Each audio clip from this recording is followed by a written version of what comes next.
नमस्कार दोस्तों, आपका स्वागत है हमारे चैनल पर। आज हम जिस फिल्म की बात करने वाले हैं वो हमें जादू की एक ऐसी दुनिया में लेकर जाती है जहां पर दोस्तियां बनती हैं, हिम्मत दिखाई जाती है और हर कोने में कोई ना कोई रोमांच छुपा है। जी हाँ, हम बात कर रहे हैं Harry Potter and the sorcerer's stone की। दोस्तों, मूवी की शुरुआत में हमें दिखाया जाता है कि प्रोफेसर डम्बलडोर और प्रोफेसर मैगोनिकल किसी का इंतज़ार कर रहे होते हैं। थोड़ी देर बाद आसमान से एक रोशनी दिखाई देती है। ये रोशनी हैग्रिड के मोटरसाइकिल की होती है, जो कि आसमान में उड़ते हुए वहाँ पर आ रहा था। वो अपने साथ एक छोटे बच्चे को लेकर आया था जिसका नाम हैरी पॉटर था। वो बच्चा एक अनाथ था। प्रोफेसर डम्बलडोर और प्रोफेसर मैगोनिगल उस बच्चे को उसकी आंटी पेटूनिया के घर छोड़कर चले जाते हैं ताकि वो वहाँ रह सके। फिर हमें हैरी पॉटर दिखाया जाता है जो कि सीढ़ियों के नीचे वाले कमरे में रहता है। आंटी पेटूनिया का एक लड़का डडली और हस्बैंड वर्नन होता है। एक दिन डडली के जन्मदिन पर वो सभी रेप्टाइल हाउस में घूमने जाते हैं। वहाँ पर एक कांच के अंदर वो एक सांप को देखते हैं जो कि सोया हुआ होता है। वो उसे उठाने की कोशिश करते हैं लेकिन सांप नहीं उठता। बोर होकर सभी वहाँ से चले जाते हैं, लेकिन हैरी जो कि उस सांप से बातें करने लगता है। अचानक वो सांप भी हैरी के सभी सवालों का जवाब देने लगता है। वहाँ लगे कांच को गायब कर देता है, जिससे डडली पानी के अंदर गिर जाता है और वो सांप आज़ाद हो जाता है। वर्नन को हैरी की इस हरकत पर बहुत गुस्सा आता है और वो उसे सीढ़ियों के नीचे वाले कमरे में बंद कर देता है। अगले दिन जब चिट्ठियाँ आती हैं तब हैरी उन्हें उठाने के लिए जाता है और देखता है कि एक चिट्ठी उसके नाम पर भी आई है। सभी घर वाले उस चिट्ठी को देखकर हैरान हो जाते हैं, क्योंकि वो चिट्ठी हॉगवर्ट्स नामक एक जादूगरी के स्कूल से आई थी। लेकिन हैरी को वो चिट्ठी पढ़ने नहीं दी जाती। फिर अजीब चीज़ें होने लगती हैं। ढेर सारे उल्लू चिट्ठियाँ लेकर आने लगते हैं। उनके घर के अंडों में से भी वही चिट्ठियाँ निकलती हैं और अगले दिन उनकी चिमनी में से भी ढेर सारी चिट्ठियाँ आकर उनके कमरे में गिरती हैं। अंकल वर्नन और आंटी पेटूनिया उसे एक भी चिट्ठी पढ़ने नहीं देती हैं। परेशान होकर वर्नन अपना घर एक समुद्र किनारे शिफ्ट कर लेते हैं। उस रात बहुत तूफान चल रहा होता है और हैरी का 11वां जन्मदिन भी होता है, लेकिन हैरी के पास केक नहीं होता। पास ही सोए डडली के हाथ में हैरी घड़ी को देखता है जिसमें 12 बजे हुए होते हैं। तभी हैरी ज़मीन पर बनाए हुए केक को फूंक मारता है और अपना जन्मदिन सेलिब्रेट करता है। लेकिन तभी दरवाजे पर ज़ोर से आवाज़ आती है और एक बिजली जैसा झटका लगता है और हम देख पाते हैं कि दरवाजे पर हैग्रिड खड़ा है। हैरी उस चिट्ठी को पढ़कर देखता है कि वो एक जादूगर है। हैग्रिड डडली की एक पूंछ चुका देता है। तब फिर पेटूनिया और वर्नन हैरी को भेजने से मना करते हैं, लेकिन हैग्रिड हैरी को अपने साथ ले जाता है और हैरी भी उसके साथ जाने के लिए तैयार हो जाता है। अगले दिन वो वहाँ से निकलकर स्कूल के लिए सामान खरीदने जाते हैं। वो दोनों एक पब में जाते हैं जहाँ सभी हैरी को जानते हैं। हैरी ये देखकर हैरान हो जाता है। वहाँ हैरी की मुलाकात प्रोफेसर क्विरल से होती है जो कि हॉगवर्ट्स में पढ़ाते हैं। फिर हैग्रिड और हैरी एक कमरे में जाते हैं जहाँ पर हैग्रिड अपने छाते से कुछ ईंटों को छूता है, जिससे वहाँ पर एक रास्ता खुलता है। ये रास्ता सीधा डायगोनली में जाकर निकलता है। हैरी वहाँ की चीज़ों और लोगों को देखकर बहुत हैरान हो जाता है। वहाँ की हर एक चीज़ जादुई थी।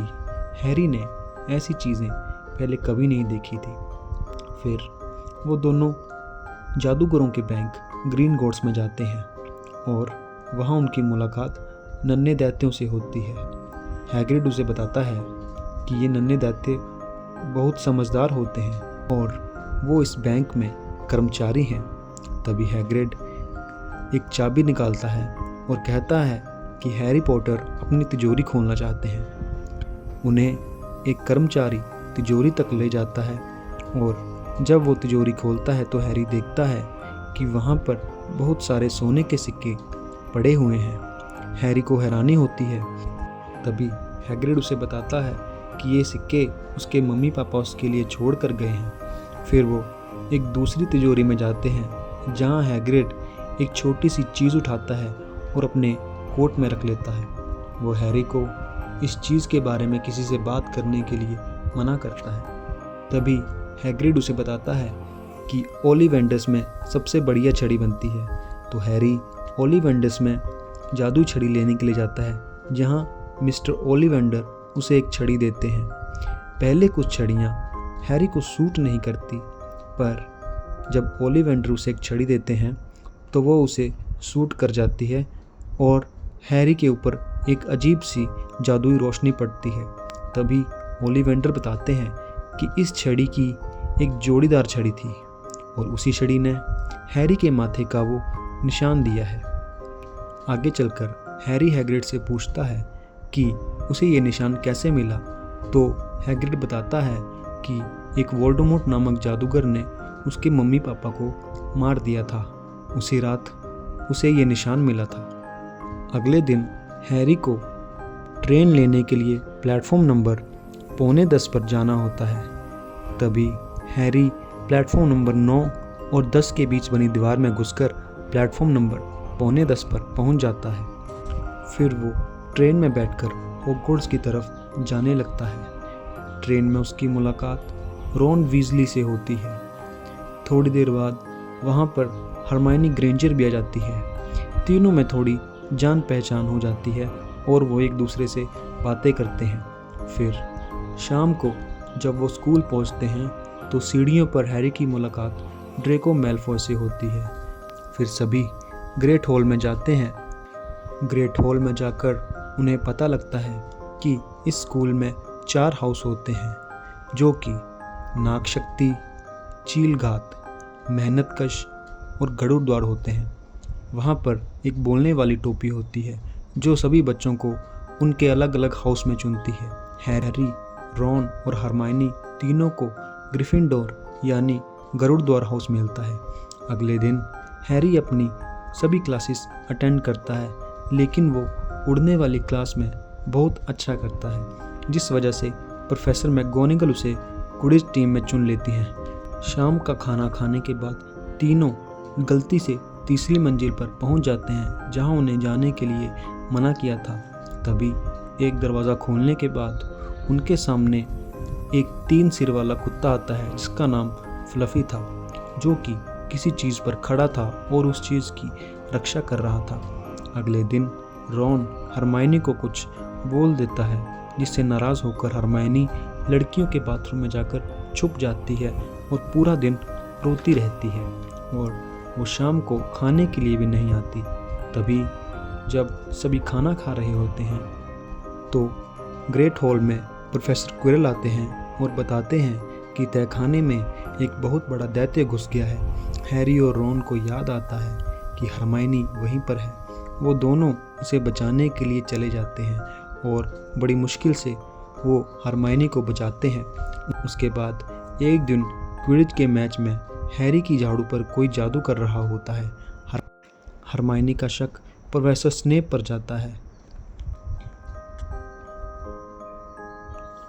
लेकिन किसी तरह हैरी वो मैच जीत जाता है।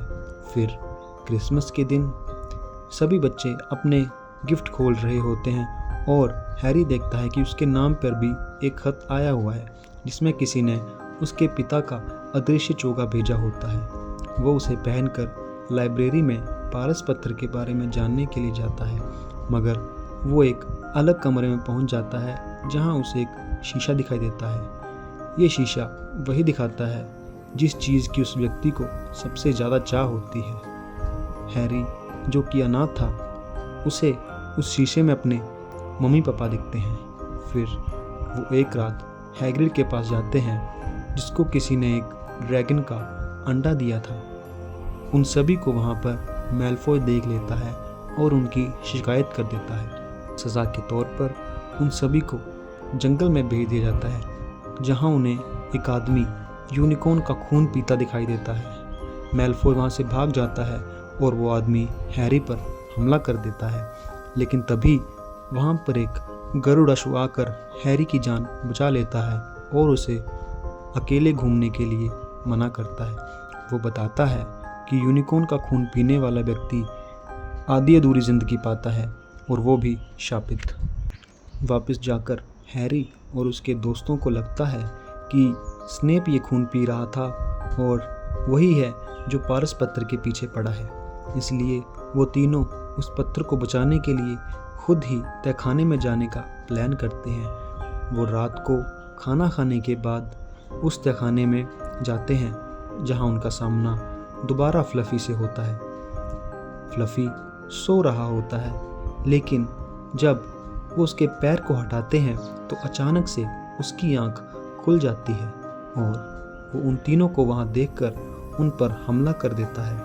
तीनों किसी तरह उससे बचते हैं और नीचे जादुई बेलों पर जाकर गिरते हैं, जो कि उनका गला घोट रही थी। तभी हरमायनी अपनी सूझबूझ और अक्लमंदी से उन्हें उन बेलों से छुड़ाती है। तभी वो एक दूसरे कमरे में पहुंचते हैं, जहां आसमान में कुछ चाबियां उड़ रही होती हैं। सामने एक दरवाज़ा होता है, लेकिन वो बंद था। हैरी को समझ आता है कि दरवाज़ा खोलने के लिए उसे इन चाबियों में से एक चाबी ढूंढनी होगी। हैरी उस चाबी को ढूंढकर रॉन और हरमायनी के पास देता है। उस दरवाजे को खोलकर आगे चले जाते हैं। आगे उन्हें एक खतरनाक खूनी शतरंज का खेल दिखता है, जिसे देखकर उन्हें लगता है कि इसे जीतकर ही आगे जा सकते हैं। रॉन शतरंज में माहिर था, पर जीतने के लिए वो खुद को कुर्बान कर देता है और घायल होकर गिर जाता है। फिर हैरी अपनी चालाकी और सूझबूझ से उस शतरंज के खेल को जीत जाता है और वो हरमायनी को रॉन का ख्याल रखने के लिए वहीं छोड़कर अकेला आगे चला जाता है। फिर आगे जाकर तहखाने में उसे दिखता है कि वहाँ पर प्रोफेसर क्विरल खड़े हैं। वो उसी शीशे के सामने खड़े हैं जो हैरी को दिखा था। तब उसे सब पता चल जाता है कि पारस पत्थर के पीछे और कोई नहीं बल्कि प्रोफेसर क्विरल ही थे। क्विरल हैरी को उस शीशे के सामने खड़ा करते हैं। शीशे में देखता है कि उसकी जेब में अचानक से पारस पत्थर आ गया है, लेकिन जब वो असलियत दुनिया में अपनी जेब पर हाथ लगाता है तो सच में उसकी जेब में पारस पत्थर आ गया था। तभी हमें एक आवाज़ सुनाई देती है जो कि क्विरल को उसकी पगड़ी उतारने के लिए कहती है। तब क्विरल अपनी पगड़ी उतारता है और हम सब देख पाते हैं कि क्विरल के सिर के पीछे वोल्डेमॉर्ट का सिर था, यानी वोल्डेमॉर्ट क्विरल के ज़रिए जी रहा था और क्विरल ही था जो कि वोल्डेमॉर्ट के लिए वो पारस पत्थर चाहता था और क्विरल ही था जो कि यूनिकॉर्न का खून पी रहा था। वोल्डेमॉर्ट हैरी से वो पत्थर मांगता है। क्विरल को हुक्म देता है कि वो हैरी से उस पत्थर को छीने। तभी क्विरल हैरी पर हमला कर देता है और उसका गला घोटने लगता है, लेकिन जब हैरी क्विरल को छूता है तब उसके छूने से ही क्विरल का शरीर जलने लगता है। हैरी उसके मुंह पर हाथ रखता है, जिससे वो पूरी तरह राख बन जाता है। हैरी पत्थर उठाकर देखने लगता है।